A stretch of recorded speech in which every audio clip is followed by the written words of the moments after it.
Michael Silitch, welcome to the Skimo Gold podcast. Cam and I are so excited to have you here today. I think you're coming in from Park City, Utah.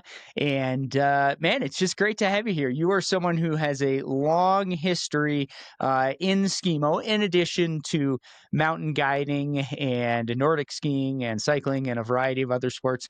You've played a big role in creating programs that are setting up some of the best athletes currently, youth programs, adult programs. You've done it domestically and also internationally. And most interestingly, I think, Michael, you're coming like literally right off of a training camp at your Apex 2100 facility where people come and well, you tell us about it, but it's like a pure Skimo Gold right there, full on training and everything for multiple days. It sounds like a blast to me. I'm excited to hear about how that happened. So welcome to the podcast. Thanks, Cam, as always, for being here. Cam's back from the World Cup circuit. He's back in Crested Butte, Colorado, getting into springtime and summer sort of stuff. Michael, what should people know about you who don't know you already? Well, thanks so much for welcoming me and inviting me to this podcast, Travis. I'm really excited to be here and sort of share what I know about Skimo and help grow Skimo. That's my hashtag is hashtag grow Skimo. I love inspiring people to get outdoors on skis, on bikes, in the mountains, and to help them learn the skills and to do it safely and well, all the way up from young kids through adults. I really developed my passion for Skimo living in the Alps. My wife and I got married a while ago now, 2001, and we spent our honeymoon. We were going to spend 1 year in Chamonix. And then all of a sudden we blinked and it was 15 years later. We were still there doing our thing. And with a lot of Skimo involved. I went over there originally to be a mountain guide, to work bringing people in the summer, rock climbing, mountaineering in the Mont Blanc range and all over the Alps. Love traveling across the Alps, Chamonix, Zermatt, Cortina, all those great places for doing winter and summer activities. I quickly really developed a passion for ski touring while I was in the Alps because it's just such a fun way to get around and cross the Alps, cover a lot of terrain. There's nothing more fun on a nice spring day than you maybe riding a couple lifts up in Chamonix, going over a couple passes, and then connecting to some long ski tour, and then skiing down, maybe climbing a summit, skiing down through all different snow conditions because you get way up high in the Alps. You might find cold powder still in the spring in some places. Then you might even have to ski down through some crust or carton snow, they call it in French, and then finish up, sliding down some beautiful spring corn into a little village. You'll sit at a cafe for a little bit, have something to eat, and then catch the train back to town. There's nothing more fun than really traveling across the Alps on skis. I really also, in the spring, you focus on the ski tours with clients and with, interested parties. Chamonix, Zermatt, the classic Haute Route is a 5, 6, 7-day tour. I got interested in fast and light, way back when even. And one of my favorite ski tour trips, Haute Route trips I've ever done with a client was a speed route of the Haute Route where covering it from Chamonix to Zermatt in 3 days. And then we had our bikes waiting for us, which we had shipped on train. And then we shipped our skis back on the train. So it was much more carbon neutral adventure, way before that was even a thing. And then we rode our bikes back from Zermatt back to Chamonix.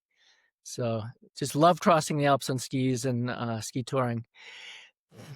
When we lived in Switzerland, my wife Nina got into Skimo racing at first. We both did. The Alps, it's just the prime place to learn and to get into Skimo racing. There are night series, weekly series all over the place. Every little region, every little pocket of the Alps has a series. In Switzerland, where we lived in the French-speaking part of Switzerland, we had a Wednesday night series, I think it was, or Thursday night series. And then within 45 minutes, an hour of the house every week, you could drive somewhere and do a really fun nighttime uphill race with usually with a pasta dinner at maybe at the mid mountain, and then a raffle. All sorts of people, even snowshoers and heavy metal, as they call it in the Mm, U.S. All sorts of people just yeah. having fun getting out. But and then right next to the Swiss national team as well, so they're very serious part of the sport. And that's kind of how we got into it. My wife got really serious about it. I think her first world championships was in Switzerland. I think where the current ones just were. Um, and unfortunately, she got sick for that first one, but it really developed. I think she was able to do one race, but it really developed her love for the competition side of it. And Mm. soon after, she started And is that still early, kind of too early 2000s, Mike? 2004, 2005. Yeah, is when she really started racing. And then, yeah, and then soon after that, she was jumped right into the World Cup and was racing all the World Cups. I think to this date, she's raced over 40 or 40 plus World Cup starts and finishes. She's finished every World Cup she did. Um, a, a bunch of world championships. And she also, living in Europe, we just jumped right into it. She was doing all the trail running in the summer. She did the CCC a bunch, Courmayeur, Hmm. Chamonix, Courmayeur, Champay, Chamonix. Or Yep. well, I get no. She started. So CCC is starting in Courmayeur. So Courmayeur, Champay, Yep. Chamonix, sort of like half And the one UTMB. of that's for the listeners, one of the UTMB series races, which have obviously now become super well known in the ultra running world. Yeah, exactly. And so she loved that. It was just starting back then. I think the Yep. original race organizers, local family from Chamonix, and all the a bunch of race series, Lavaredo, Cima Lavaredo in Italy, a bunch of different Yep. summer races, and then just jumping right into it in the winter for the World Cup, the Skimo, and as well as the World Cup, short World Cup races. Nina really loved the grand courses as well. I think has done Mm. tons of Pyramenta 4 or 5 times, Mezzalama a couple times, the Patrol de Glacier 3 or 4 times, I believe. Yeah. So she really loved the long distances. Ironically, she sort of found, or sort of opposite, she found out sprinting was just getting going in the World Cup, and she found out she happened to be really naturally good at that. So she was really trained hard for the sprints in the World Cup, and then as well, and still enjoyed the grand course races, the long ones. I think the Mm. last 2 years of her World Cup season, 2012, 2013, she won 2 World Cups, um, senior women's sprint category, both up in Norway, in Tromsø, which this year I know the World Cup finished at.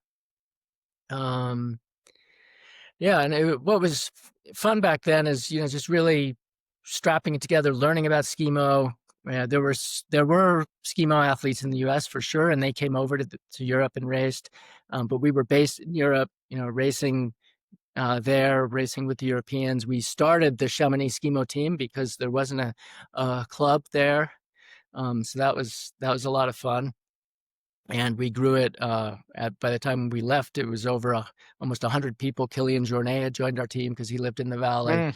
Mm. We had Hmm. quite an international team, but a lot of French kids and people. And Baptiste Elmenreich, who's going strong on the French team now, he was one of the youth that we developed when he had at a young age. He trained and raced with my son as well. Um,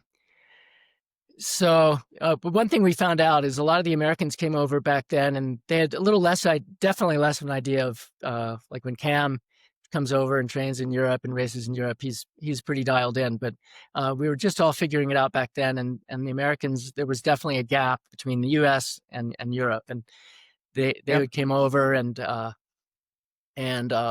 you know and be amazed by how good the Euros were. Let's put it that way, and then, Yeah. but seeing Nina have some success in Pyramenta, in the grand courses and the World Cups, they'd always ask, how do you do it, Nina? And basically, I think what really helped her was living and training over there as much as possible, training in Mm, the summer as well. The trail running in the Alps, Cam probably knows, it's a lot different than a lot of the races in the US. Very steep, very rocky, very up and down, like the UTMB, for example. And being on that terrain summer and winter, I think really helps adapt you to the environment that you're going to be racing in a lot of the time. So that really helped. I think that was one of Nina's secret to success, and that led me to my desire to help train people in Europe, which led to this Apex 2100 Skimo program at a ski academy in Teen, France. yeah. Excellent. Good story. Yeah, and hey, shout out to Nina. Leading the way like you said, World Cup victories in podiums. That's awesome. One quick question about her, like is she still racing? I mean, we go through these phases in life. Some people like they want to keep racing forever, or they always want to be winning, or sometimes people shift or, move on to coaching or, maybe just don't want to race anymore and they just want to move in the mountains and have fun. Like, I'm just curious, kind of from a personal standpoint, looking at my own phases as an athlete. Like, where's Nina at with that stuff right now, and maybe even you as well, Michael, if you're interested. Yeah, sure. So yeah, Nina really, her last World Cup season was 2013. She retired, and it was the last 2 years she was really focusing on the sprint because that's what she found her natural strength was. So less Yeah. grand courses. I think even maybe 2012, she still did maybe even some grand course races, but really focused on the shorter distances and specific sprint training. We really developed Chamonix, the club there, as it became known as really being able to put out sprint athletes. Baptiste Elmenreich, that's his focus to this day. And Mm, and we worked on transitions. We really worked on gear, adapting gear and really specific sprint technique and training and everything. So that was kind of neat to see that play out. Nina's co-coach, Jan Gachet, who was racing with Nina and coaching our team at the time. He actually got on some for the French team, got on some World Cup podiums in the sprint as well at that time. So we were kind of on fire then, and really proud of what we accomplished. So I think it took a lot of pressure, and when you're really going yeah. for the medals. Nina also came away with a silver medal in the World Championships in 2013, um, and Nice. 2012, 2013, I forget, but and that was also a lot of pressure as well. But she enjoyed the process. She learned a lot. One secret was working with a performance coach and a sports psychologist. I think really Mm, helped her hmm. crack getting over those, almost getting there, almost winning to winning, and Yeah. just having that edge. So that's something we like to focus on too with the athletes. We do coach some athletes, we do work with athletes, and like I said, I'm helping develop this program, or I am developing this program in France. Yeah, So yeah, and that, at that time, I mean, 12 years ago, sports psychology, mental performance coaching, it's fairly normalized now, especially amongst elite athletes. At that time, it was not. It was more of thought, right. oh, you're having a problem, you're struggling, so now you go to the sports. I hadn't even heard the term mental performance coach at that time. So that's innovative and forward thinking, which is cool. Yeah, no, I appreciate that. I think, we were looking at every little detail in our club. And actually, Nina found someone she really worked well with, a French mental performance coach who worked with elite tennis players, and Mm, which is a high stress sport as well. And yeah, so yeah. they really clicked, and it really helped her, take that step to get literally to the top step. So um, Yeah, awesome. yeah. So now Nina is a retired athlete. She enjoys the mountains, like you said. She loves getting out, and she loves you know going for long runs, long ski tours. She even jumped in a few skimo races this winter. I think she has a podium medal in her age group in the powder keg this winter. Um, but she's moved on to other things as well. Really working on her career as a teacher and education in education. So he's going to grad school and yeah, All right. continuing that as well. So Nice. Well, thanks for sharing all Go that, Nina. Michael. Like, I Cam. think it's yeah, it's great to hear the stories of what Nina did and everything that you saw her and helped her along with as well, because I think a lot of the current Skimo audience got into the sport post 2013, or the vast majority of people.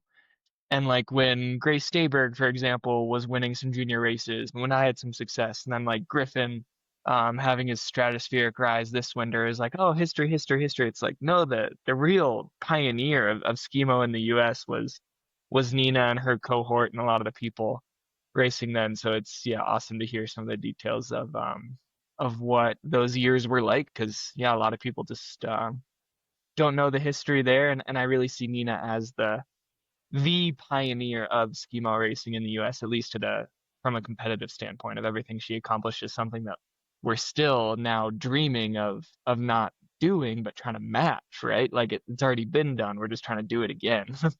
So yeah, thanks for sharing all that. That's really cool. Yeah, you're welcome. And of course, I want to give a shout out and, recognize other athletes at her time, because she wasn't, by any Of means the course, only yeah. one.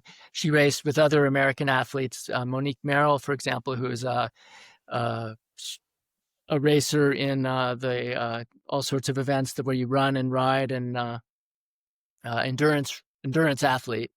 But she and Nina teamed up quite a bit, and also Lindsay Meyer. They teamed up quite a bit. I think they might have done the first all-female American team for the Patrol de Glacier, for example, and other things as well. So there definitely want to remember everyone at that time that you guys are standing on the shoulders of, as you guys So move forward towards excellence as well, which is exciting to Yeah. see. yeah, it's Yeah. funny. All Monique right. Thanks. lives here in Crested Butte, and she did a Nordic program that I was helping coach over the last few years, Yeah. and Uh-huh. it's funny, like she, like Nina, and I don't know Lindsay as well, but um, no one would hear these stories unless they pull it out of them, right? Like I had no idea that Yeah. Mona Yeah. had done all these cool things, and then like one of the other coaches said, "Oh, this is Cam's last day. He's headed to the World Cup to race for a few weeks," and then Mona came over like, "Oh yeah, like I had such a good time doing the PDG one year and this and that," and I'm like, "What? Like yeah." They're like, tell me everything, right? I just I need Yeah. so much Yeah. information from you. So yeah, thanks for crediting everyone Yeah. where it's very much due. Yeah. Yeah. No. Shout out to Mona. We got to get Mona on the podcast. Yeah, First and foremost, listeners, if you're in Breckenridge, go to the Amazing Grace Bakery.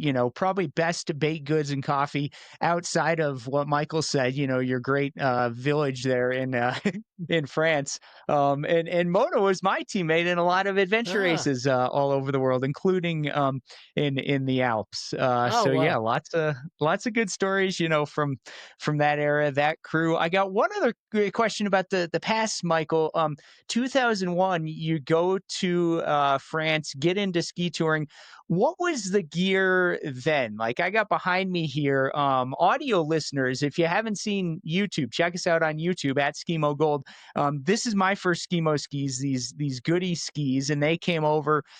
Pete Swenson, and our episode with Pete, you probably heard he talked about exploring this gear. He and kind of some of that generation. This was mid to late 2000s. Like these were the first ones I had. But this was late to mid to late 2000s, like 2001. What was the gear? What was the cutting edge? At Ground Zero in France, Michael. Yeah, you bet. I mean, sure, there's been a lot of development, but I think the thing that really got kicked things off with lightweight gear was the Dynafit binding. And Mm, today, once the patent war ended, a lot of other yep. companies jumped in, and now people are racing on ATK and Plume, and Dynafit as well still has some great race bindings. Um, but so that really, I think, almost allowed fast and light to happen, because before that, big step-in bindings, Swiss bindings, that were great. Daimler Fritchie bindings, great for ski touring, easy to use, step in toward, but high up off the ski, heavier.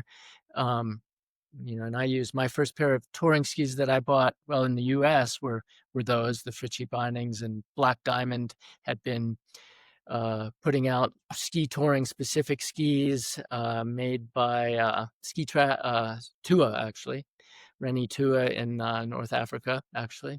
But then the skis you saw, and I think some of the first good race skis in Europe were Skitrab, an Italian brand.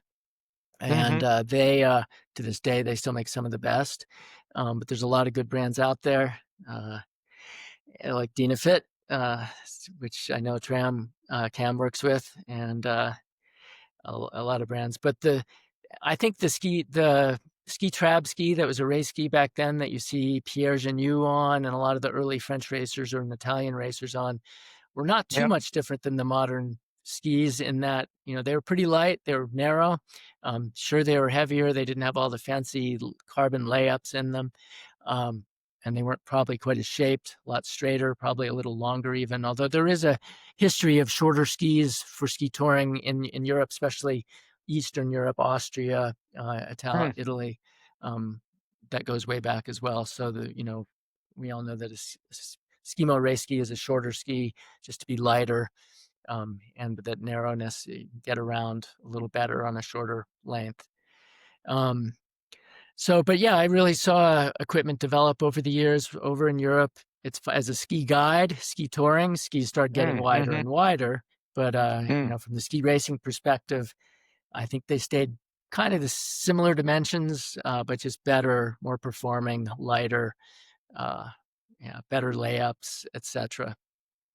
Yeah. And then, of course, there's the boot technology, which Nina had a real opportunity and advantage to start working very early with Pierre Genu.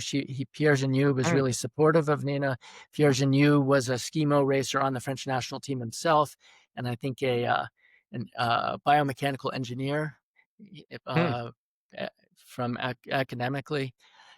So when he started playing around with the first carbon boot layup, it was a great thing for Skimo as well. And since then, a lot of other brands, Sportiva and Scarpa, have followed. Dynafit works directly with Pierre Genu to put out their top boot as well. But I think the boot was one of the biggest advantages as well. I mean, these, as Cam can attest, and with his Nordic background as well, these all carbon Skimo boots, with a walk mode. They're basically an alpine boot with a walk mode, but as light as a Nordic skate boot, but as rigid as some of the most rigid alpine race boots when they're locked down and you're going downhill. Nina came from an alpine race background. I think that was another one of her secrets, actually a combination of alpine and Nordic. So she really rocked the downhills, even surpassing a lot of the top Euros there. And so she really appreciated the rigidity, edge to edge, lateral rigidity of the carbon boots. You saw a lot of this gear when Nina was racing, and you saw all these racers moving when Nina was racing. And then last winter, you were back on the World Cup circuit helping support US Skimo and then some other teams later in the year. Like, what changes have you seen? The gear, the movement, the way people are preparing, like the way they're moving on the snow. Like, what did you notice last year? Great question, Cam. I appreciate that. I really enjoyed coaching the U.S. World Cup team last year in the World Cup circuit. I was there at most World Cups and got to see, the top of the line, top of the top athletes from all over the world, including the U.S., battling it out, and got to look at the gear again. I think, as any sport, Skimo is just getting more and more specific to training, specific to gear, nutrition, and every no stone unturned. So everything's getting better and better, and especially now that with our Olympic acceptance and the upcoming 2026 Milan Cortina Olympics, of course, Skimo will be in Bormio. Everything's just really moving forward, full steam ahead. I still like, as a coach, and analyzing movement, analyzing equipment was really important to me. I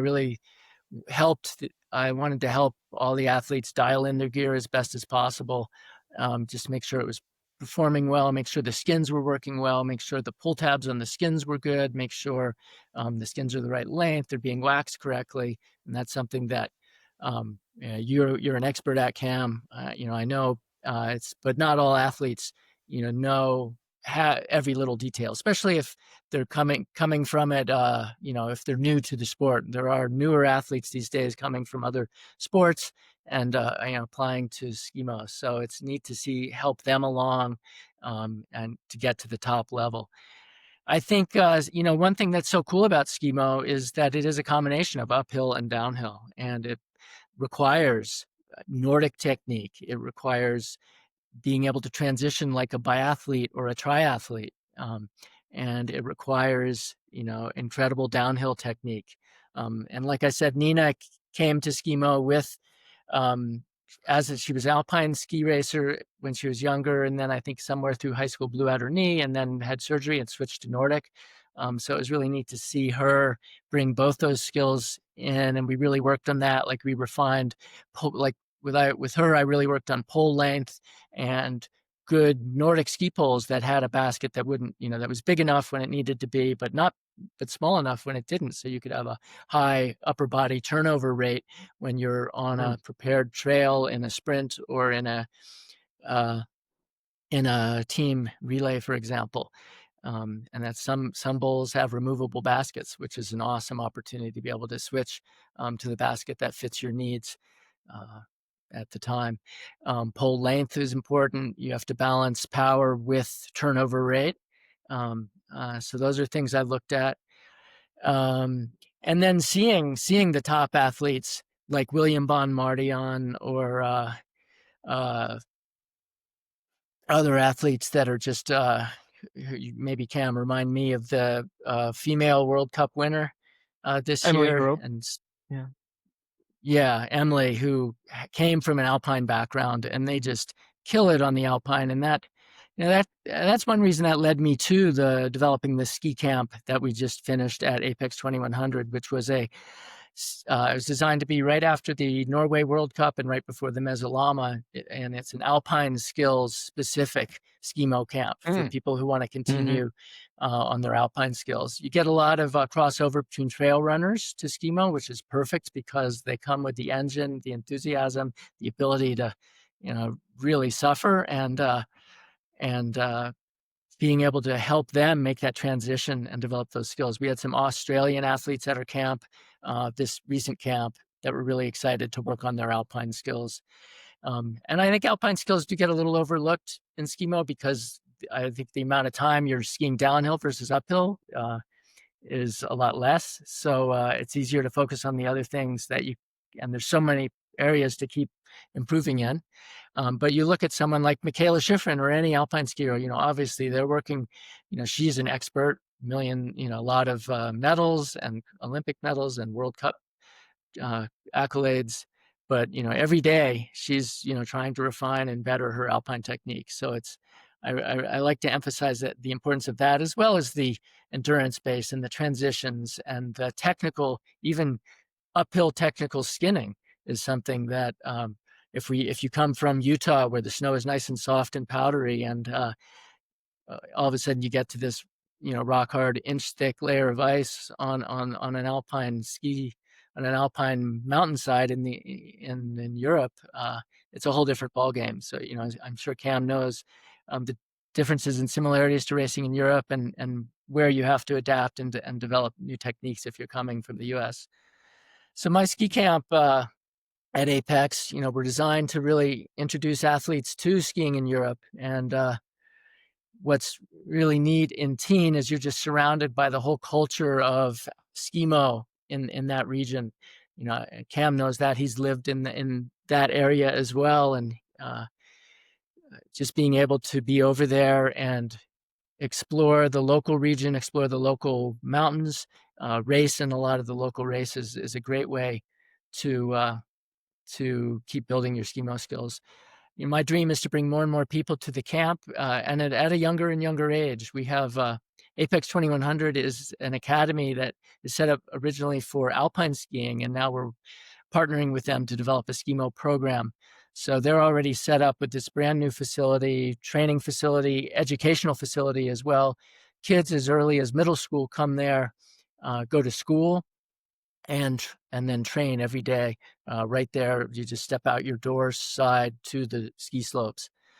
And what's really neat about this. I'd love to see more even middle school athletes coming over, maybe taking a year abroad and going to school there and training in Skimo, taking advantage of everything that the local region has to offer. Mm, nice. Yeah. Remind me, Michael, the website for Apex 2100, and is the full facility there in Teen? Is that the area in France? Yeah, it's in Teen. It's Teen is an amazing spot, as Cam knows. He's trained there. It's slightly higher altitude for the Alps. So a lot of people will come there for high altitude training camps, summer and winter. Uh, Jonas Vingegaard and his cycling team before the Tour de France, they'll train. They Yeah. actually own Visma's always there. Yeah. a house there, I think, and a chalet there. So they have training camps there often. Trail runners come there in the summer for training. Perfect location. And it November, December, you'll see all the Skimo national teams there from all over Europe Mm, and even further afield training because there's a glacier there. A great place to get early season camps, and the French are there for the whole month of November into early September or December before they start their World Cup season. And a lot of athletes I know in the U.S. are there as well. So that's another one of my dreams is to have a U.S. specific camp there and help support the U.S. team there in the early season. yeah. Yeah. Uh, Keep us posted on that. And for the listeners, it really is a great location. And I got to go for an ultra run in the summer. oh, But just, wonderful place. Val d'Isère's right down the hill. There's other villages that you can drive to. You're, exploring, whether that's by bike or car or foot or whatever. You're on all these passes where the Tour de France goes all the time. It's super cool. And even in the summer, some of those glaciers up there. What is it? Is it the Grand Mod or something? yeah, Like in middle of the summer, like there's snow up there, and that's how you can ski there. You could stay in Teen, you could ride your bike, up to where the snow starts, and then skin all the way up. Super cool and great rec center in town. If you got a yeah. family, that's what I was there. My kids were little, like we spent a lot of time in the rec center, and like you're in this awesome pool looking out on the mountains. It was great. Yeah, nice climbing, bouldering gym in the rec Mm, center. So yeah, that's right. Apex 2100 was built from scratch, ground up there, right before the pandemic. It was a Mm, British project to develop an alpine ski academy to get British, specifically the first dream was to get British athletes into the World Cup, into the elite alpine ski racing and the Olympics, and build that pipeline. They built a brand new facility, cutting edge facility. They did a great job too. They built a luxury hotel right next to it to help financially support it. So they're really set. And brand new facility for education as well. They have middle school teachers there and IB uh, program right there on campus. Classes, lab, chemistry labs, auditorium, dormitories. It's all right there. It's all brand wow. new, and gym, strength and conditioning, physios, PTs, um, all right there. And so they have. And they use the British scheme for education through middle school and early high school called GCSE. It's one of the top English language secondary education systems in the world. And then they also are the first ski academy to have an international baccalaureate degree program right on site. Mm.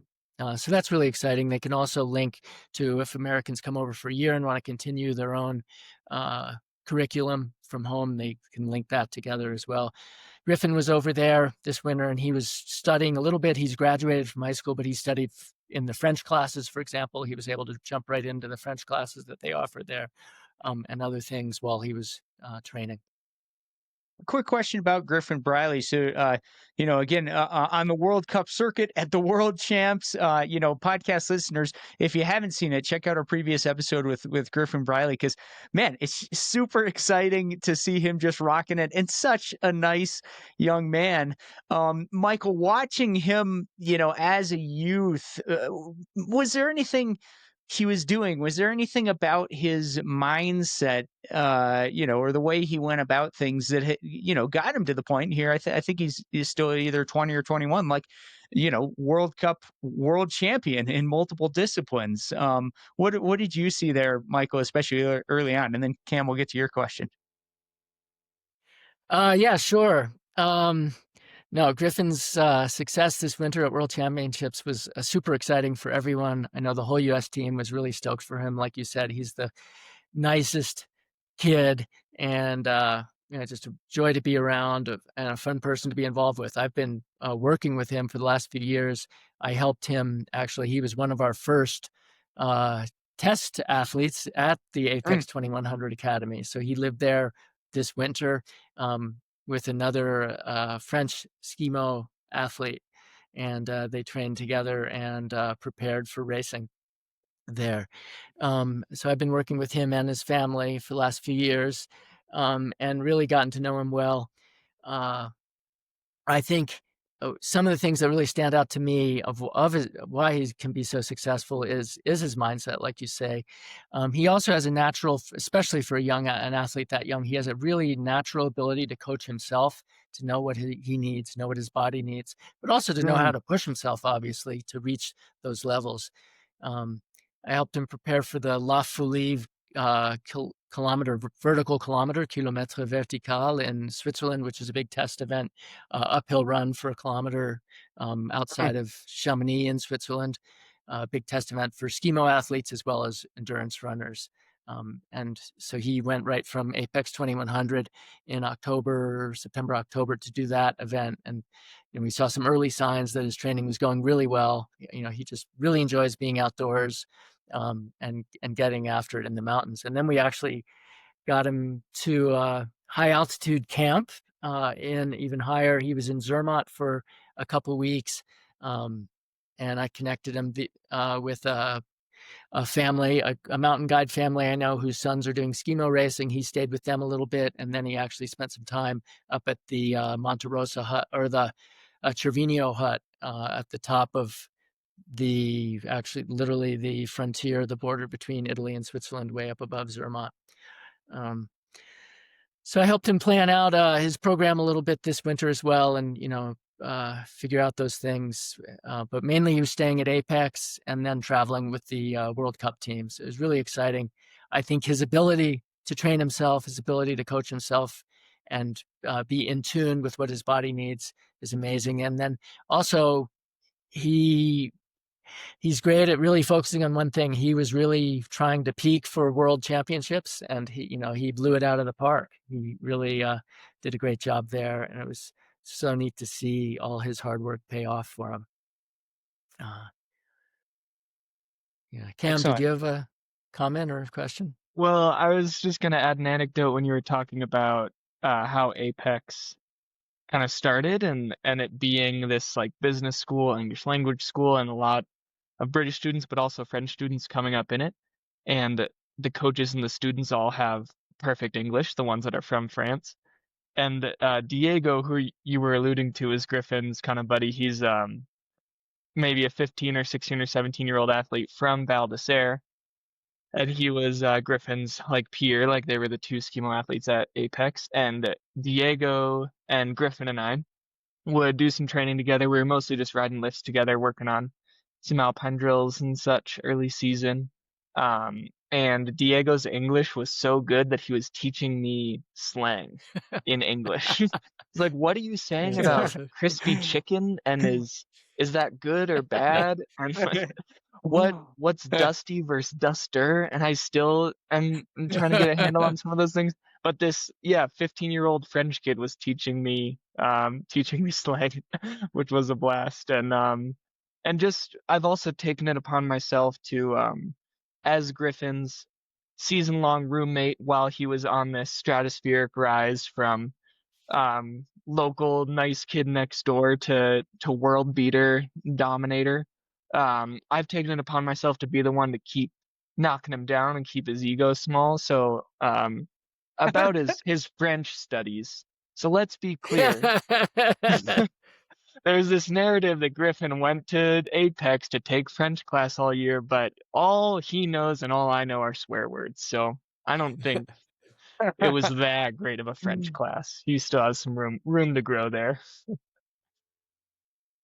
Yeah, definitely. No, those are great stories, Cam. And yeah, I'd love to see Griffin back next year and taking up some more French, but we'll see where he goes at this point. His world is really opening up to him.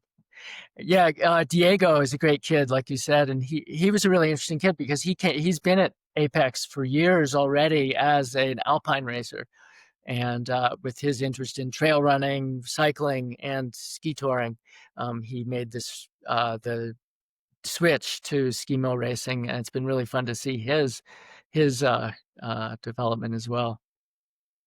Mm.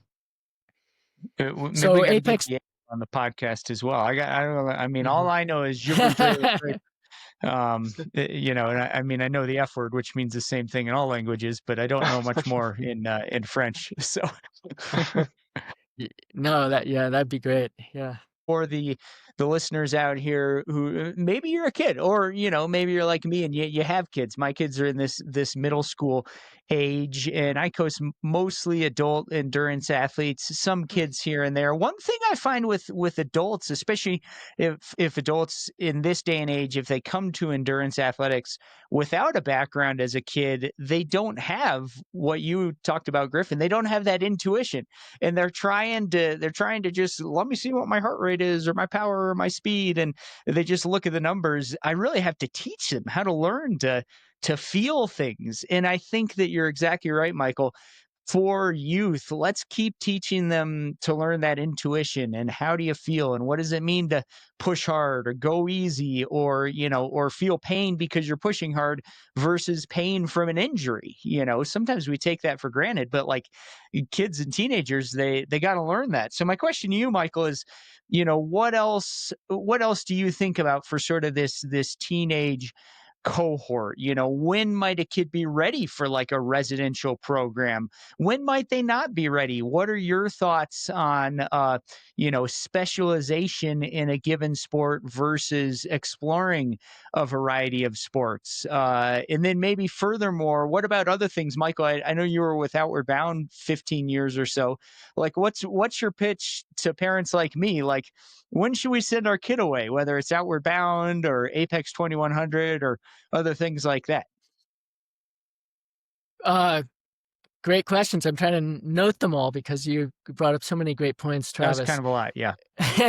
uh, yeah, I think getting kids into outdoor sports is just such a rewarding thing for me, but also for the kid. You know, if you can get a kid to develop a lifelong, my bottom line is my what motivates me is to get kids to put down their screens, put down their phones, um, be outside, look up, look at the mountains, have fun together, and develop a lifelong love for that, and to want to spend, the rest of their lives doing it, developing the skills, being safe, learning how to train well, like you said. Um, I love starting youth programs. We started the team in Chamonix uh, in 2002, 2004, I think. Um, and then when we came back to the US, we started a team in Park City, which has now grown to have over 50 youth. And we even opened back up another adult program. When we started it, we had both. Um, and right over the Wasatch Crest, there's another youth Skimo team called Silver Fork, which is doing a great job. Sarah is heavily involved with the U.S. team as well, and has built a great program there. So it's really neat to see these youth programs grow, and as they grow, younger and younger kids are getting into them. We were back east for a little while in New Hampshire, and I developed a youth program there with one of the oldest ski teams and ski clubs in the country called Ford Sayer Ski Club.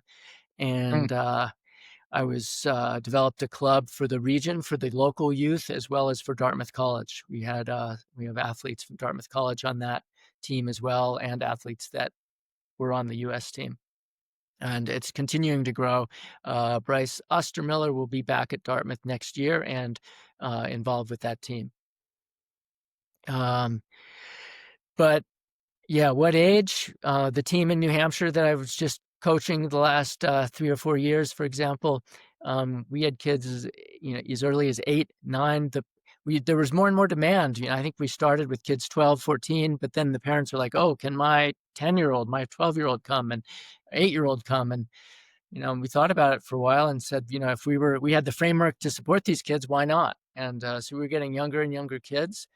And one family had 4 kids in our program, and then along the side, the mother was skinning with their 4-year-old while we were training, which was great to see.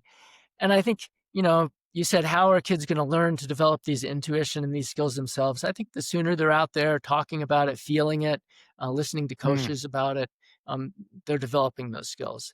And then, like in cycling, for example, we talk about people are way too numbers oriented, just looking at their power meter the whole time or measuring their calories um, and their carbs, which are all important things to do.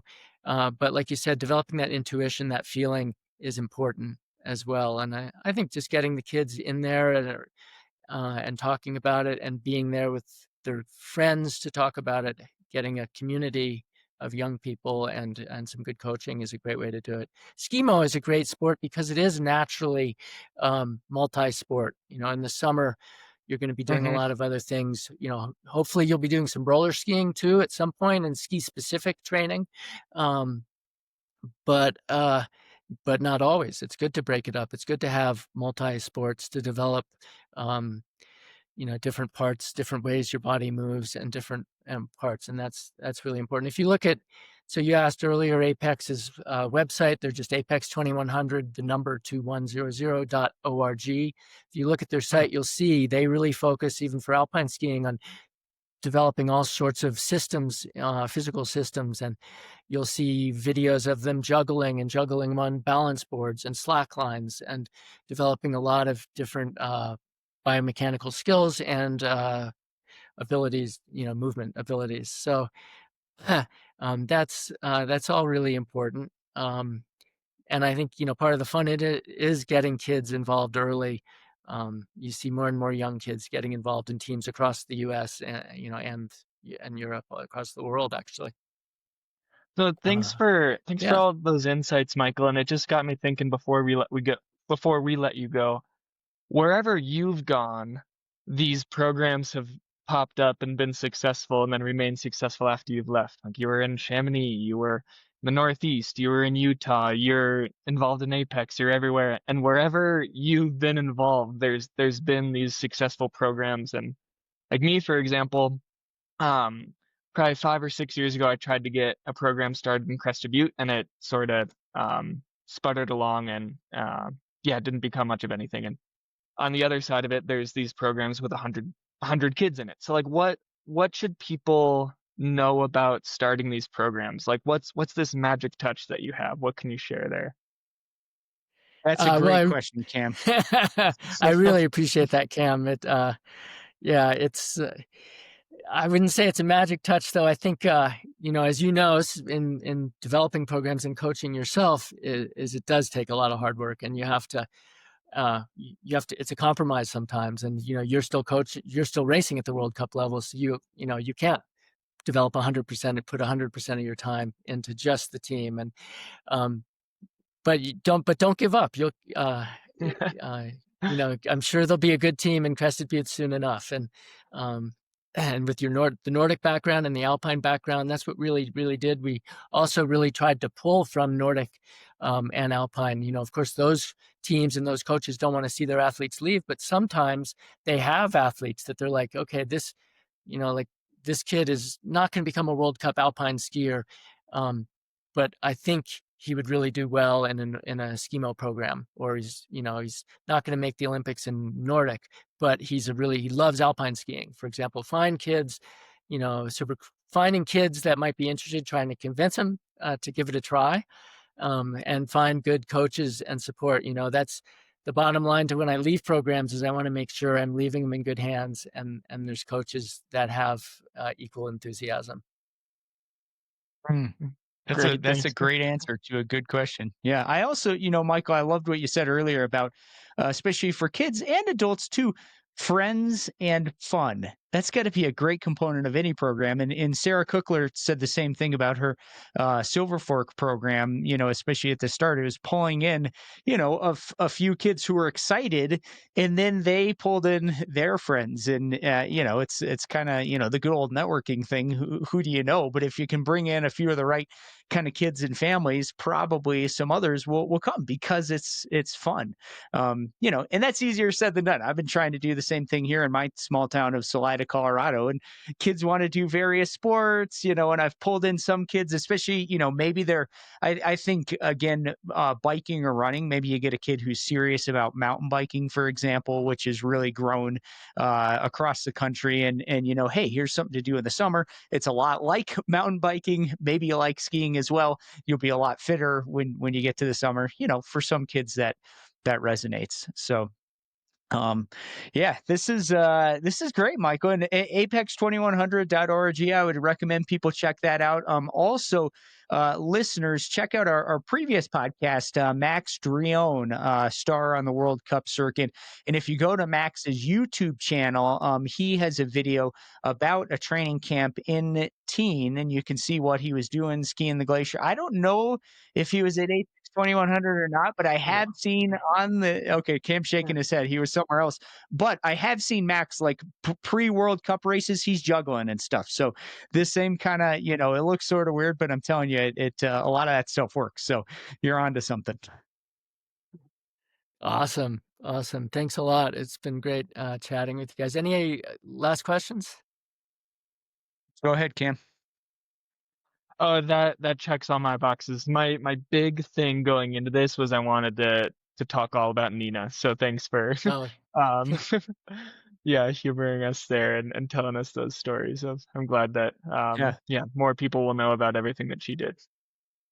Yeah, I enjoyed learning that too, because that's obviously, even 10, 15 years ago, just totally different era in terms of social media coverage. I mean, obviously those races weren't live streamed on YouTube. And, I was just listening to that thinking like, had there been a Skimo in the Olympics in 2010 or 2014, I mean, Nina would have been in it for sure. And she really did lay the groundwork for a lot of this. One of my favorite results that I ever saw Nina get, of course, she won the 2 World Cups in Norway, which I really appreciated, and she did too. I think, a big step forward. But in one of the result sheets I saw in the qualifying for one of those World Cup sprint races, as Cam knows, there's a qualifying where everyone does like a time trial and they rank you. And they put the men and the women together in this result sheet for the times. And she beat more than half the World Cup men in the qualifying round. Wow. For that, one of those Norwegian World Cups. She had been training really specifically for the sprint training, doing a lot of weightlifting and explosive weightlifting in the summers, as well as the trail running. But they, really had dialed it in. She had a great couple great seasons, really focusing on that. One thing I think is, it took Nina 6 World Cup seasons to reach that level. And so, so to all you World Cup athletes out there, don't give up on your dreams. And sometimes, realize it might take 6 years. But if you're really motivated, stick with it for that. Yeah.